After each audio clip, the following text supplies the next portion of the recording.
So you want to go to getemoji.com to access all the emojis for free. As you can see, there's tons of emojis that you could access. If there's something that you want in particular, you can go ahead and type it in the search bar. So for example, if I want to type in unicorn, all I have to do is click unicorn, scroll down, select copy, and I'm gonna go to my Canvas page and write paste. And I can say unicorn assignment.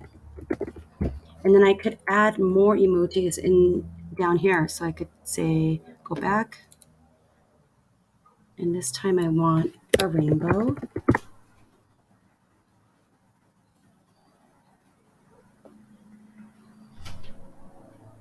Select copy, select paste, and just like that, it's super easy. And it's actually organized into sections. So smiley and people, animal and nature, food and drink, activity, travel and places, objects, symbols, and flags. Okay.